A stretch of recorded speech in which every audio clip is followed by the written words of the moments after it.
জীবনে অনেক কিছু হারিয়েছি, আবার অনেক কিছু পেয়েছি। কিন্তু যেগুলো হারিয়েছি আর যেগুলো পেয়েছি তার মাঝখানে অনেক তফাৎ। তো মানুষের জীবনটা এরকমই হয়। আসসালামু আলাইকুম এভরিওয়ান, সবাই কেমন আছেন? আশা করি সবাই ভালো আছেন। পরিবার নিয়ে আলহামদুলিল্লাহ আমিও বেশ ভালো আছি।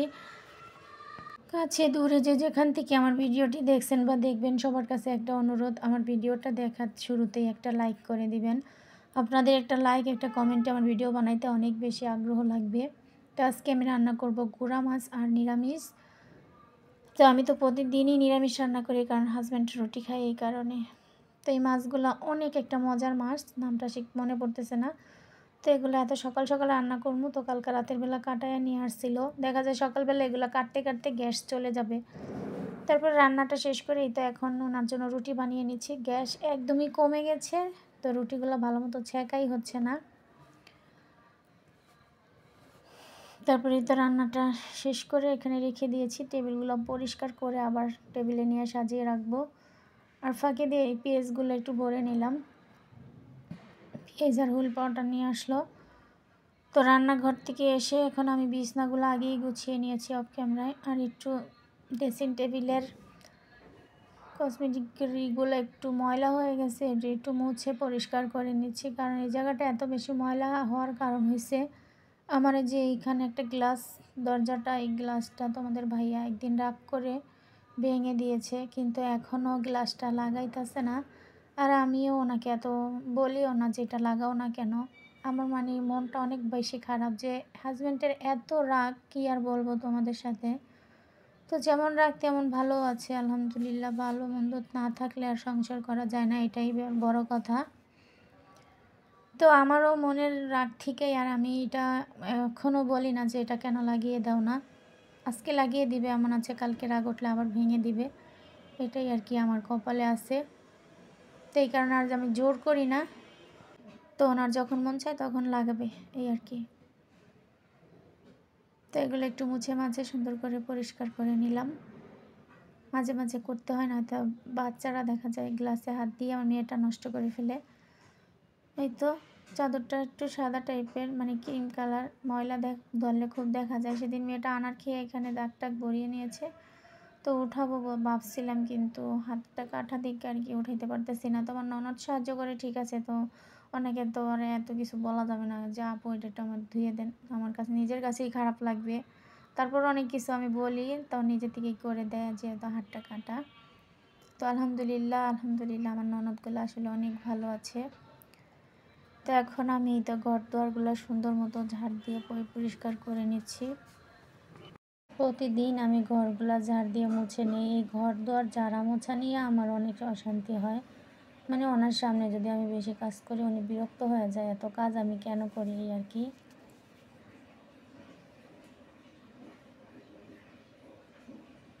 তো রুমগুলো তো ছোটো ছোটো, ঘরগুলো সুন্দর মতো ঝাড় দিয়ে মুছতে মুছতে আমার অনেকটা সময় লাগে। কারণ বড় ঘর হলে আর কি তাড়াতাড়ি করে মোছা হয়ে যায় আর কি।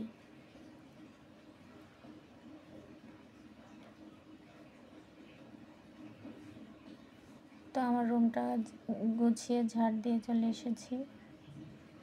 এখন এই রুমটা তো আমার হাতটা, বাম হাতটা কারসালে বাঁচাইছে। ডাইন হাতটা কাটলে আমার অবস্থা আরও বেশি খারাপ থাকতো, কারণ ডাইন হাতে মাশাআল্লাহ অনেক কাজ করা যায়, বাম হাতে তো অত কাজ করা লাগে না।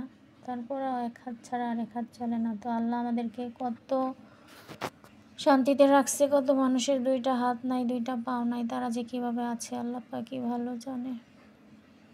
তো আল্লাহর কাছে আলহামদুলিল্লাহ।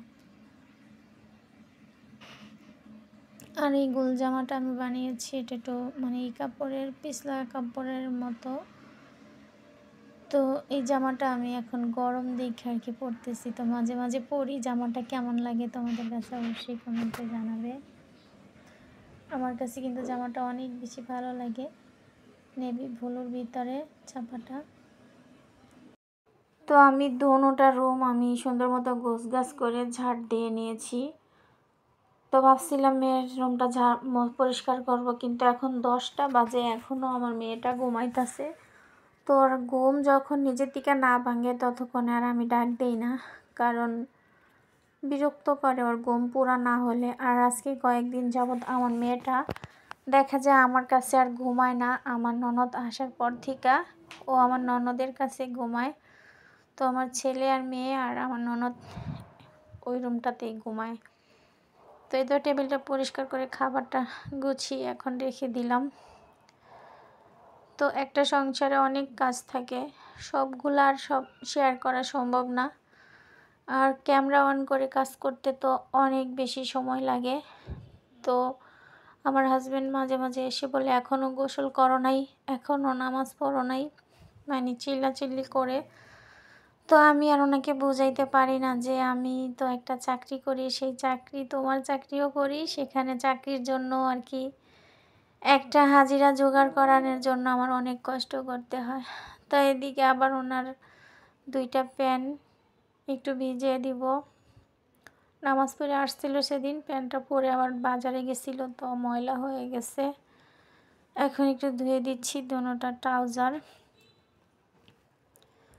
তো আমার দেখো কত ছোট একটা বাথরুম। তো ঢাকা শহরের বাসা বাড়িতে থাকলে বাসা ভাড়া যত মানে আয় ততই ব্যয়। তো টাইস করা বাসাতে যেতে পারি, কোনো ব্যাপার না যে, কিন্তু গেলে দেখা যায় এইখানে আমি যে একটা আরামে আছি এই আরামটুকু পাবো না। তো বাসা ভাড়া থাকলে সব দিক দিয়ে আর কি শান্তি করা যায় না, একদিক দিয়ে না একদিক দিয়ে সমস্যা থাকে। দেখা যায় আমার পাকের ঘরটা খুবই ছোট, আবার গোসলখানাটাও খুব ছোট। তো রান্নাটা শেষ করে ঘরের কাজগুলো ফাঁকি দিয়ে করে আসলাম। দেখা যায় রান্নাঘরে যেই সময়টুক দিব, যদি আয়সা দেখে যে আমি রান্নাঘরে পরিষ্কার করতেছি ধুইতেছি তাহলে আর কিছু বলবে না। আর যদি দেখে ঘরের ভিতরে ওগুলা একটু এইটা সেটা মোছামুছি করতেছি, ঘর ঝাড় দিতেছি, মুছতেছি, তাইলে দেখলে মাথা নষ্ট। তো যেদিন আমার দেরি হয়ে যাবে সেদিন আমি আগে ঘরের কাজগুলো করে নিই, আর শর্টকাটে যেদিন পাকের ঘরেরটা শেষ হয়ে যায় সেদিন আগেই করে যাই।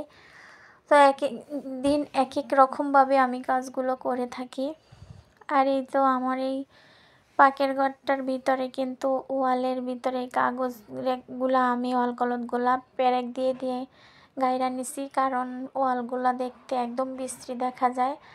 আর এখন আমি রান্নার পরে দেখা যায় সাবান ছোপা দিয়ে সুন্দর মতো মেজে তারপরে মুছে নেই, অনেক ভালো লাগে, মনে হয় যে এটা টাইলসওয়ালা পাকের ঘর এরকম আর কি।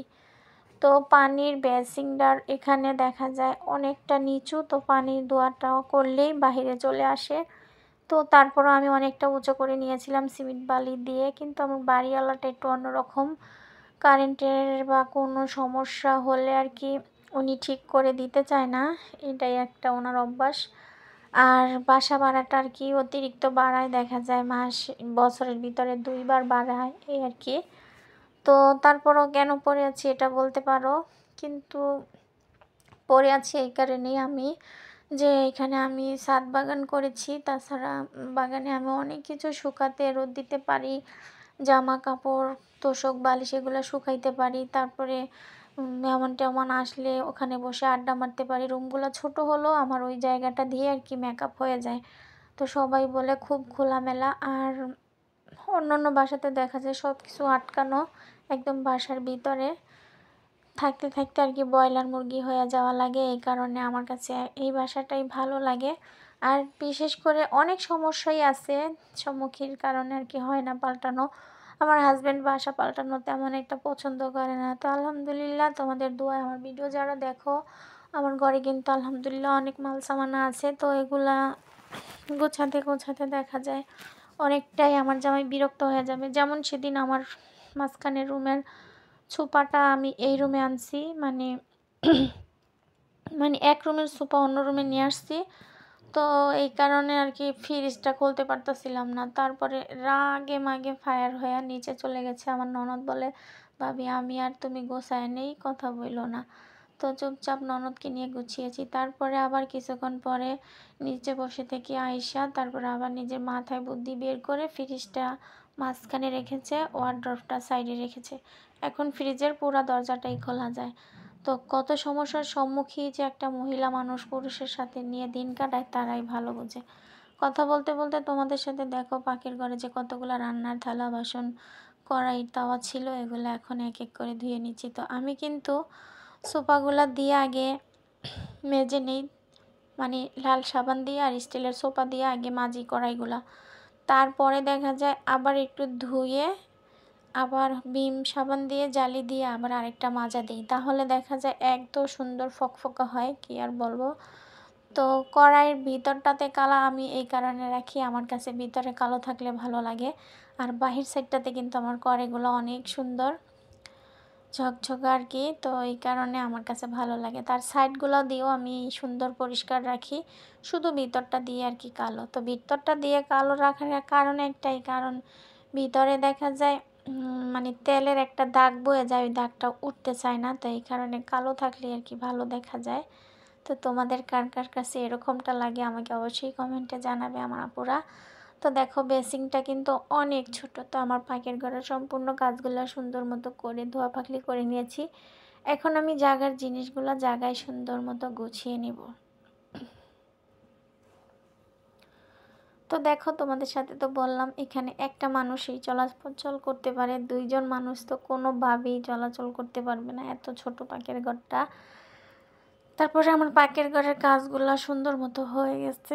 এখন আবার দেখি তোমাদের ভাইয়া দুপুর হয়ে গেছে, তো তো আমার কিন্তু অফ ক্যামেরায় আমি আমার মেয়ের রুমটাও গুছিয়েছি। তারপরে দেখা যায় ঘর আর আমার ওটা ঝাড় দিয়ে পুরো রুমগুলো মুছে নিয়েছি, নিয়ে এখন গোসল করতে যাব। আর দেখি তো বাজার নিয়ে আসছে, আর আমার টুকু মেয়েটা আমার সাথে সাথে বলতেছে এটা এটা আর কি। তো এখন ডিমগুলো ধুয়ে সুন্দর করে ফ্রিজে রেখে দিব।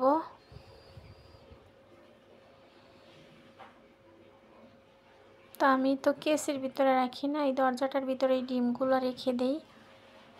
তো ভিডিওটা আজকের মতো এই পর্যন্ত ছিল, ভালো থাকবেন সুস্থ থাকবেন, আল্লাহ হাফেজ।